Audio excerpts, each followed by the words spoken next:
of companies, big and small, do get obsessed with that instant hit. They're always after the big hit, the kill, the sales straight away. Yet, particularly in the B2B space, it's a lot more organic than that. It's a lot more amorphous, if I could use that word, and it is relationship based. And not everyone who reads your blog or follows you on Twitter is necessarily going to be a client. In fact, probably most aren't. That's right. But anyone today can be an influencer, and a more incredible influencer than what they were 5 years ago. That's right, exactly. And the thing that really influenced me in the early days is I read this book by Max Boisseau, who's a sort of a knowledge management guy.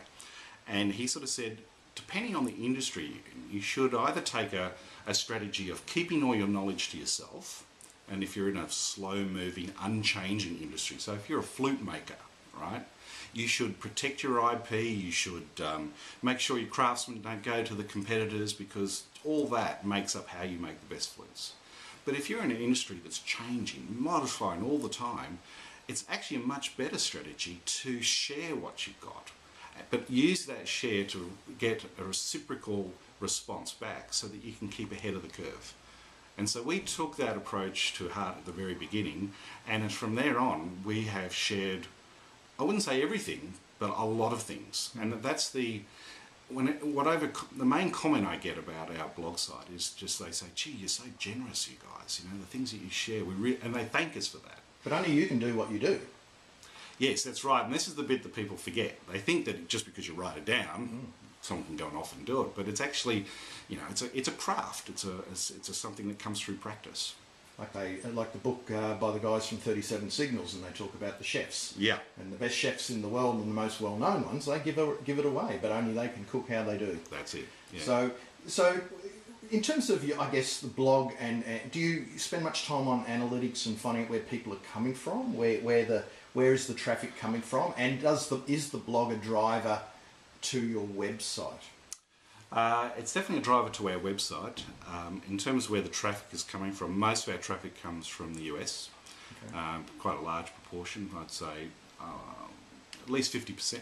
And you do business in the US? We do business in the US, yes. So we're just heading over in the next month or so to do some work up in Boston. We do work all around the US in different ways. But I guess, you know, we're also seeing, you know, I would say a lot of traffic coming from Australia and also the UK, and that's another area that we do business in. We see, then you get these funny ones, you know, like, you know, sort of things out of Indonesia, for example. There seems to be a strong following. You know, it seems kind of unusual to us, but, you know, we haven't had any business particularly out of that area. So you're on Twitter, and are your business partners on Twitter too? Yeah, they're all. So you're all pretty active. I mean, you've been on for a long time. We've only just recently met, but probably followed each other for a few years. Yeah, absolutely. Yeah, definitely. And your handle is unorder. Yes. But all of those elements. Is there any other sort of social channels you've got going? So you got the blog. Yeah. You're probably on LinkedIn. Yeah, LinkedIn, Facebook. In fact, I've got my project with Shell came out of Facebook.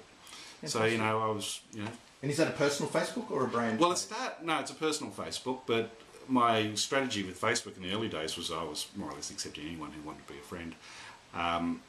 It sort of changed over the years, but one day I got an inbox from a guy in Shell up in Singapore, and he said, would you like to do a project in The Hague, Houston and Singapore around helping their chief financial officers tell the story of their SAP implementation?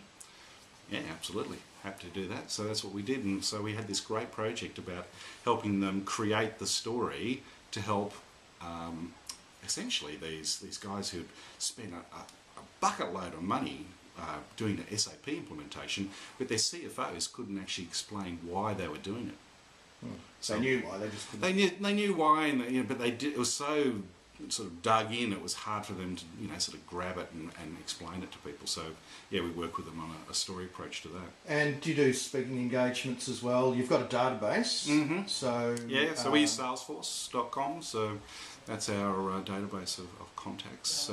And you have an e-newsletter which has been going for some time. Yeah. Is that sort of premium content, or is that available on the blog as well? It's not available on the blog. So it's different content that's on the blog? Yeah, different content on the blog, absolutely. So the newsletter content is only goes to the subscribers.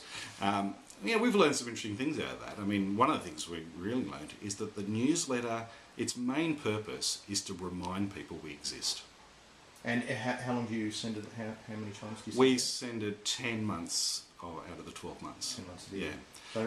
So it's got content, premium content, or different content. Yes. And it's the people who probably follow you a lot, but might not necessarily read the blog or follow you. That's right. Yeah. And for, like, a lot of them don't read the blog who get the newsletter. Mm. I mean, and in fact, the sort of thing that happens, and I had this happen not too long ago, is a subscriber to the newsletter is sitting there. They're going, "Oh, look, we have this issue. In this case, around collaboration. You know, how do we help? You know, sort of develop a more collaborative workplace?" Our newsletter arrives, and she goes, "Oh, of course." So, you know, we get invited in, and next thing you know, we're doing a project for them. So it's just that trigger that's required. So it goes to show that the integrated method or integration of these methods works. So, you know, some people would prefer to read blogs, some might even want to RSS feed or subscribe to them, others might just want the once every month Absolutely. or so newsletter. Some might just follow you on Twitter, or it could be a combination. Yeah. And as you said, you do speaking engagements. Yeah, speaking engagements. But I tell you one other thing we learned out of the newsletter, which I found interesting, is that, I don't know, we'd been doing the newsletter for a number of years, and I got this email from a woman who said, "Oh, look, I love your newsletter. I recommend it all over the place. By the way, do you guys do consulting?" And I went, "Oh, what? Oh my God, our newsletter." And so my immediate response was, you know, we had to have something on the banner which sort of says, "We do consulting," you know. And luckily, we have this fantastic graphic designer who's part of our team, and she said, "No, that's not our brand, Shawn. Our brand is one of, you know, about thought leadership and not the hard sell, but, you know, this idea of building relationships." She said, "Why don't we have a section," and it's still there today if you get the newsletter, which is called Things We've Learnt from Engagements, right? And so we just have this little blurb about, you know, one of the big things we've learned from an engagement, and everyone goes, "Oh, of course they do consulting. That's what they're teaching us here." So that sort of subtly, I think, is really important as well. So you've got thought leadership. You take a thought leadership stance. You're in an area where there's not too many in that area, but you try and dominate that niche with your content, get it out there. Obviously, it's in deep. Google loves you because you've got so much evergreen content out there and backlinks for going back so many years, because you're the number one, the first. Keep saying that. Corporate blogger in Australia, and then obviously Twitter just keeps things moving and keeps that personal relationship happening. Yeah. And the e-newsletter keeps on keeping on. So that's right. Yeah. it's a really good strategy and obviously working for you. And I guess the discipline of having to come up with the ideas and everything, but that doesn't seem to be a problem looking at all the books in your little library here in Melbourne. So yeah, well, I mean, I guess, you know, every month it's always, "Oh my God, we've got to do our newsletter." But do you have an editorial calendar or a schedule, or do you map it out? Yep. Have you got content pillars? Yes, we know exactly what we need to do every month, and Kevin, one of my colleagues, really runs that and makes sure we have all the content ready on time. He was the one with the whippers we walked in. That's the one. He's well known for it. And just one final question. I'm interested in so you seeing results. You probably how do you? Are there any measurements in place? Really hardcore measurements, or you know it? Sorry, excuse the pun. Anecdotally, or is halfway measures only with traffic and how do you? No, we don't measure directly. We know anecdotally, as you say, and what can you put a percentage on that? Whether your business or a bit hard, but you know in your gut that it's, you know, people have heard about you because they say, "Well, I've found about you on the blog," or "Love your stuff," or that's right. Well, I mean, it's nearly always a warm conversation when we first meet. I like that because you're starting from this base of them reading things, understanding things. They're sharing the white papers that we write. They're, you know, That's more content. White papers. Oh yeah, we write a lot of white papers, and I had a great example of it. I went and saw a big insurance company, working with the HR director. She says, "Well, we need now talk to the CEO." Sitting in the CEO's office, waiting for him to arrive. He walks through the door. He's got our white paper in his hand. He slams it on the desk, and he said, "This inspires me." Right, And I said to myself, well, this is a good way to start.